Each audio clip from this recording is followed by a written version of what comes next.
I wouldn't have said so, no. Not really. But no, I don't get the feeling that she's wildly optimistic about life.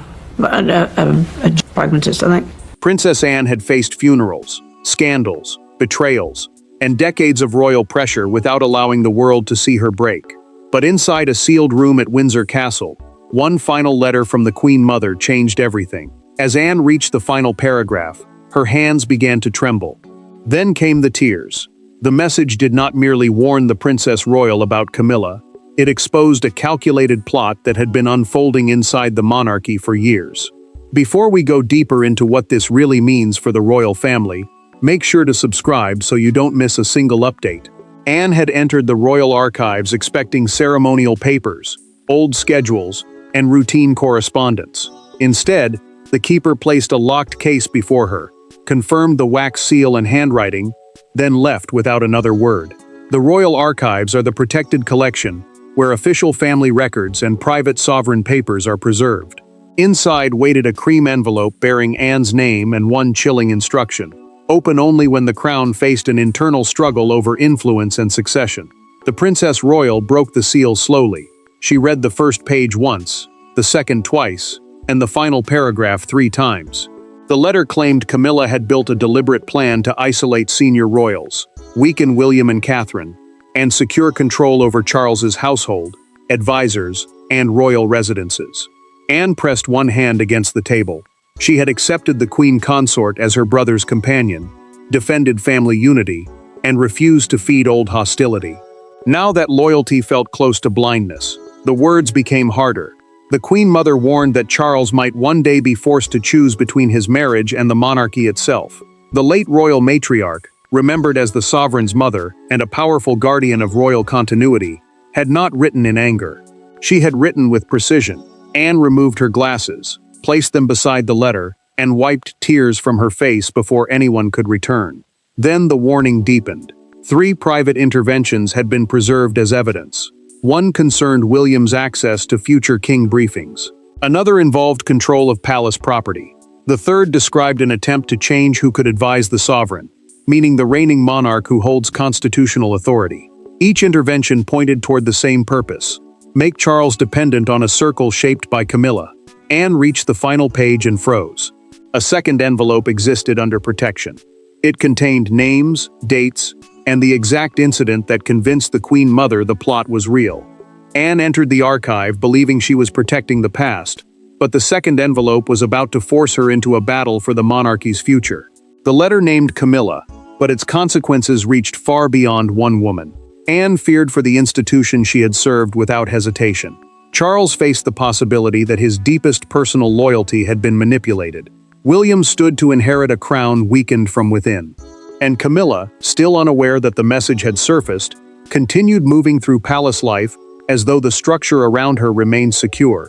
Each of them had something different to lose, and none could escape the coming collision. Anne carried duty like a private oath. She had never chased the throne, sympathy, or control, which made the Queen Mother's choice powerful. The Princess Royal is the title traditionally given to the monarch's eldest daughter, but for Anne, it meant something simpler: serve without asking the cost.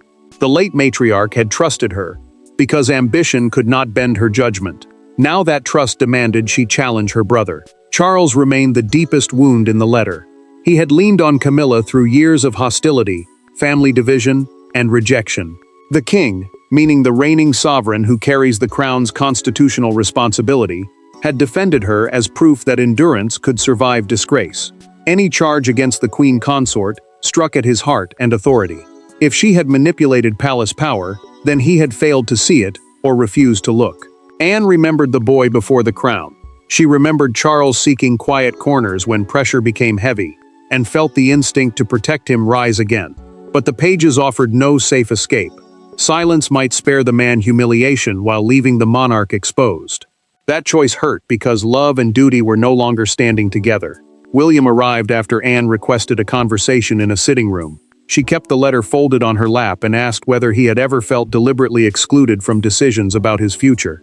The prince did not answer at once. He looked toward the closed door, tightened his jaw, and let the silence stretch until it became an admission. William finally described invitations altered, briefing papers withheld, and meetings moved without explanation. He had blamed confusion inside the household. The future king now heard those incidents arranged into a pattern, and the pattern pointed toward Catherine. The Princess of Wales, his wife and the woman expected to serve beside him, had been treated as an outsider whose growing influence needed to be contained. Anne told him the Queen Mother had identified one ceremony as the turning point. There, an alteration had revealed something larger than jealousy. To understand the warning, they would have to return to the moment Camilla's strategy crossed a line no one could later erase. Years before the letter was opened, the Queen Mother watched one confrontation alter the balance of the royal household. It happened after a memorial service at St. George's Chapel, when seating, precedence, and access were meant to reflect continuity. Instead, an order was quietly changed. William was moved, Anne was excluded from a family consultation, and Camilla entered a meeting intended only for blood members of the dynasty. That afternoon became the moment the warning could no longer be postponed. Anne remembered the ceremony as orderly until the doors closed. St. George's Chapel is the royal church used for worship, weddings, funerals, and memorials. Charles, William, Anne, and the Queen Mother's representative were meant to discuss patronages, royal residences, and the prince's preparation for constitutional duties. Those duties were the responsibilities he would one day inherit as sovereign. Camilla had no place on the original list. She was expected to leave after the memorial, yet a senior aide received different instructions. The Queen Consort ordered Anne's name removed, William's arrival delayed, and her own attendance presented as a direct request from Charles. The change looked small on paper. In practice, it shifted authority away from the relatives whose roles were tied to the crown's future. Anne reached the meeting room and stopped when the aide blocked her path. She asked who had altered the list. He lowered his eyes and repeated that the decision came from Charles. Though not yet sovereign, his position as heir gave his wishes force. Anne heard uncertainty beneath the answer, and that uncertainty stayed with her. William arrived minutes later and found the consultation already underway. The prince saw his place empty, his papers moved, and the discussion continuing without him. Humiliation gave way to suspicion. He asked why the schedule had changed, but no one offered an answer. The Queen Mother's representative witnessed the moment that ended all doubt. Camilla sat beside Charles with briefing papers open before her.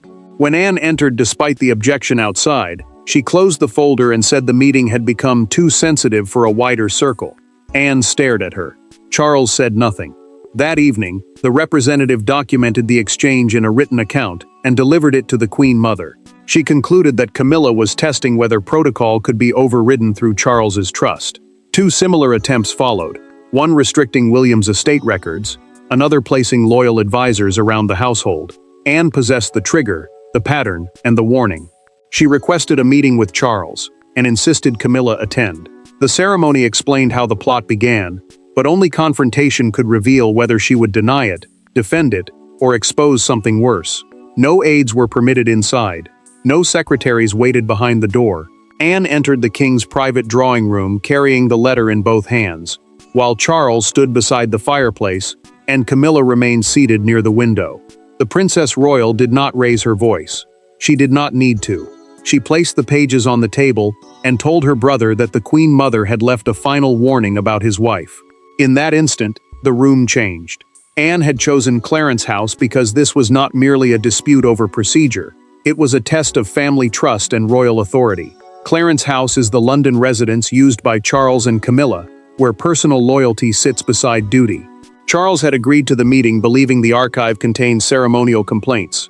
Camilla arrived composed, expecting criticism of household management, rather than an accusation preserved by the monarchy's late matriarch. Anne pushed the letter across the table. She asked whether Camilla had ordered the St. George's Chapel consultation altered. The Queen Consort paused, glanced toward Charles, and said she had corrected an unworkable arrangement. The answer landed harder. It admitted the change while treating Anne's exclusion and William's delay as necessary. Charles moved first. He accused his sister of using a document to reopen wounds the family struggled to survive. Anne held his gaze and replied that the letter was not about yesterday. It concerned decisions shaping William's future, Catherine's place, and the authority surrounding the crown. The king tightened his jaw, but he did not interrupt again. Camilla struck where the pain was deepest. She told Anne that the Princess Royal had never accepted her beside Charles. Anne's face hardened, yet tears returned when she answered that personal acceptance meant nothing if the monarchy was being manipulated. The silence that followed carried years of resentment, sacrifice, and fear. Camilla then disclosed her reasoning in that private conversation. She admitted influencing access to several meetings because she believed William and Catherine were building a rival court before Charles's reign was secure. A rival court means an unofficial center of royal influence, competing with the monarch's household. She called her actions protection. Anne called them control. Charles turned toward his wife and asked the question she could not escape. Had she ever used his name to issue instructions he had not approved? Camilla looked down and answered around the truth, never denying it. Her silence confirmed Anne's deepest fear. The king ended the meeting with one order. Every disputed household directive would be reviewed. Camilla had defended the strategy, but that review would reveal whether she had influenced power or exercised it without the sovereign's knowledge. The monarchy's greatest dangers do not always arrive through public scandal. Sometimes they hide in appointment schedules, access lists, sealed instructions, and signatures no one thinks to question. As Charles's private secretary assembled the disputed files, one page immediately stood apart. It removed William from a constitutional briefing and replaced him with an advisor personally favored by Camilla. At the bottom appeared the king's authorization. Charles stared at it for several seconds before saying the words that changed everything. "I never approved this." Charles understood why the answer mattered. Every instruction had passed through his household, the staff and offices that support the sovereign's private and official work. If he accepted the papers, Camilla's decisions would gain protection under his authority. If he rejected them, someone had used royal influence without permission.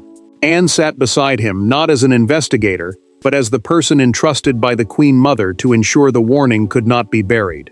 The king opened the next file and found a directive delaying William's access to sovereign briefings. These briefings prepare the monarch and heir for constitutional duties, government business, and decisions affecting the crown. His face lost color when he saw his initials reproduced beneath words he had never approved. He set the page down slowly, as though the paper itself had become dangerous. Charles felt betrayal cut deeper than embarrassment. He had defended Camilla through years of criticism, hostility, and family anger. Now the documents suggested that his loyalty had been used to silence questions and pressure courtiers into obedience. Anne watched her brother struggle, but she took no satisfaction from being proved right. Anne told him the Queen Mother had never intended to destroy his marriage. The late matriarch wanted to stop love from becoming a shield against accountability. Charles closed his eyes briefly. He knew his sister was not attacking the woman beside him. She was forcing the monarch to face what the man had refused to see. The review then exposed a verbal authority system. Camilla's chief aide could tell staff that instructions came directly from Charles, even when no written approval existed. A second file went further. It proposed removing Catherine from a future household planning committee, describing her role as premature and potentially destabilizing.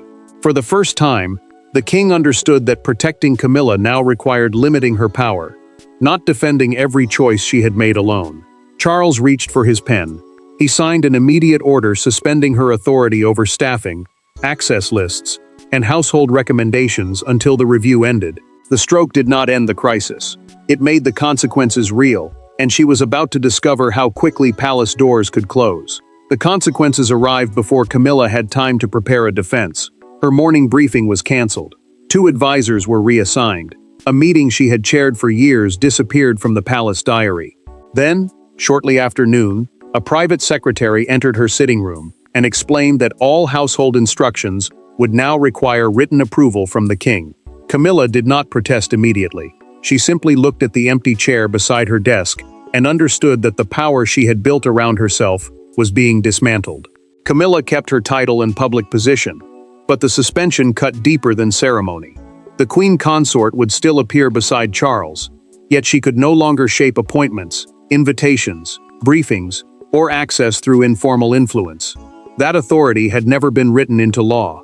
It had grown from trust, proximity, and the assumption that speaking for the king was almost the same as receiving his command. Anne insisted the review remain private. She wanted William and Catherine protected before gossip could turn correction into spectacle. The Princess Royal was not seeking humiliation. She wanted the household repaired. because every delayed briefing and altered meeting had weakened the future king's confidence in Charles. Camilla received the written order alone. She read every line, folded the page carefully, and placed it inside a drawer. Then she asked the private secretary whether Charles had signed it himself. When the answer came, her composure broke. She had believed every restriction, every exclusion, and every guarded doorway had protected his reign from a younger generation moving too quickly toward the center. Charles remained in another room, unable to face her. He told Anne that he understood the damage, but he could still remember the years when Camilla stood beside him, while the public rejected them both. The king knew loyalty had sustained him. He also knew that gratitude could not erase abuse of authority. The crisis sharpened when a suspended aide tried to remove a private ledger from the royal household office. A ledger is a written record used to track decisions, meetings, and instructions. This one listed verbal commands that had never appeared in official files. Staff stopped the aide before the book left the building. William learned from the documented review that his exclusion had been deliberate. The prince did not explode. He asked to speak with Camilla alone before any final decision. Anne feared another confrontation, but he wanted something different, the truth behind her fear. Only her own answer could decide whether anything worth saving remained between them. The palace machinery had delivered punishment, but the emotional turning point would come without advisors, files, or titles standing between William and Camilla.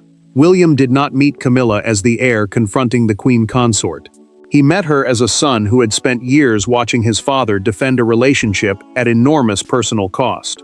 There were no aides in the room, and no documents on the table. The prince remained standing until she looked directly at him.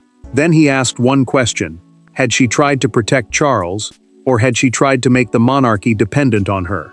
For the first time, Camilla answered without calculation. William had requested the meeting because official findings could prove what happened, but they could not explain the fear behind it.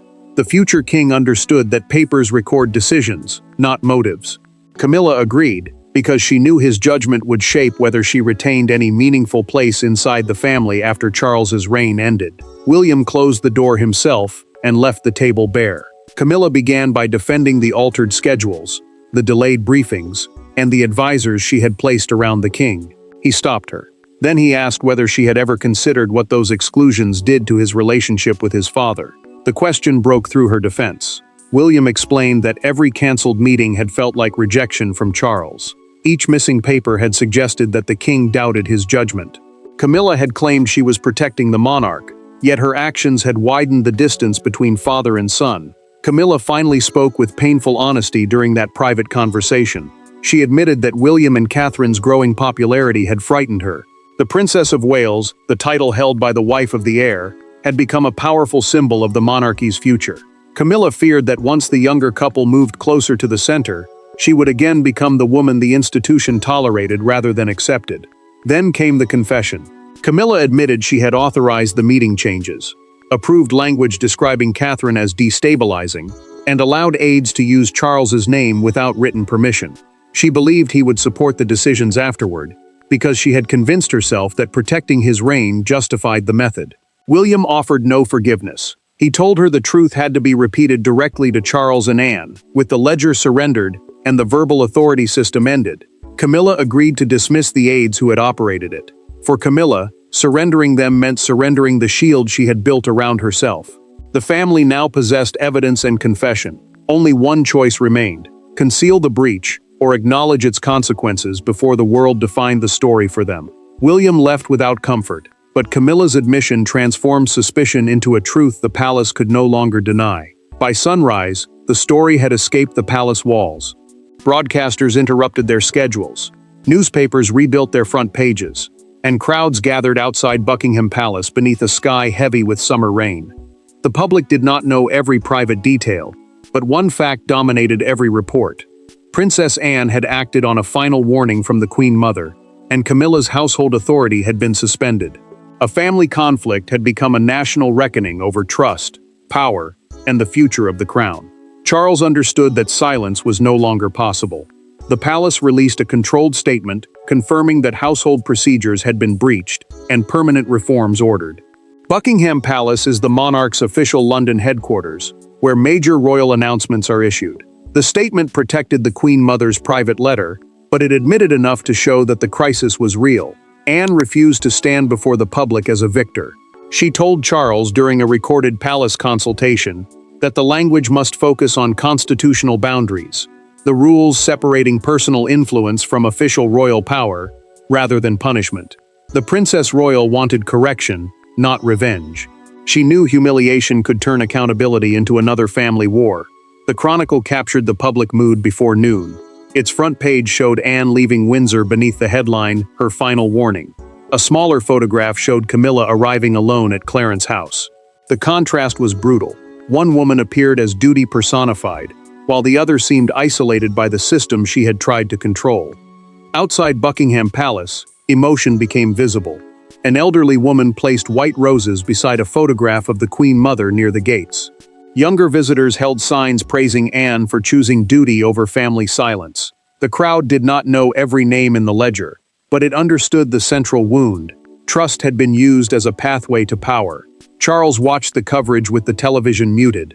The king flinched whenever Camilla's face appeared, yet he accepted that denial would damage William and the monarchy more deeply. His pain remained personal, but his decision had to be sovereign. A broadcaster then disclosed the central reform from the palace statement. No verbal order issued in the monarch's name would carry authority without written, recorded, and independently verified approval. Camilla withdrew from several planning roles and released a signed statement accepting responsibility for decisions that had divided the family.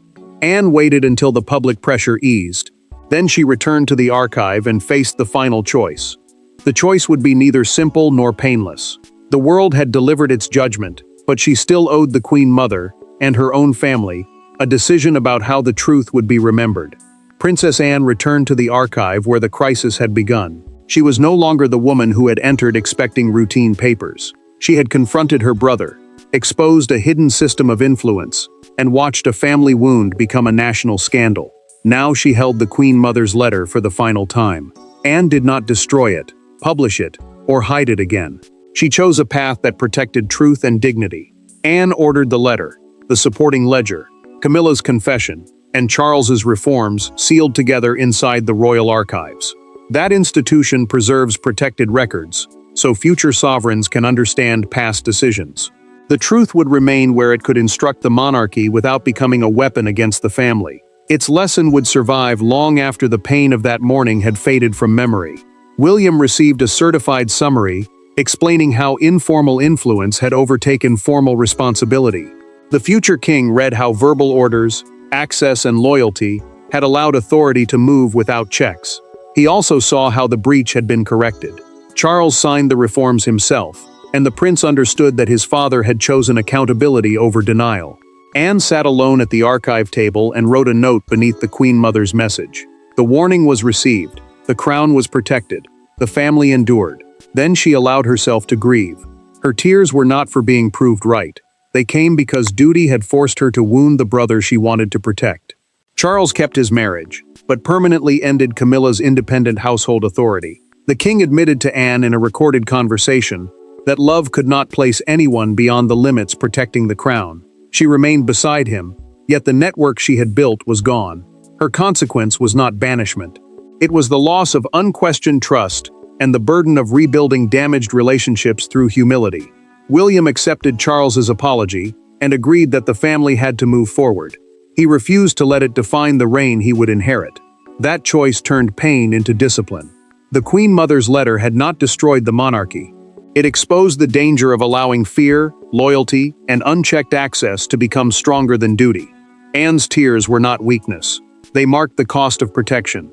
Sometimes loyalty means standing beside family, and sometimes it means standing against them before their mistakes become irreversible. The envelope was sealed, the reforms were signed, and the family accepted the consequences. The plot ended not with revenge, but with accountability defeating silence. Thanks for watching. Please don't forget to like and subscribe, and we will see you in next one.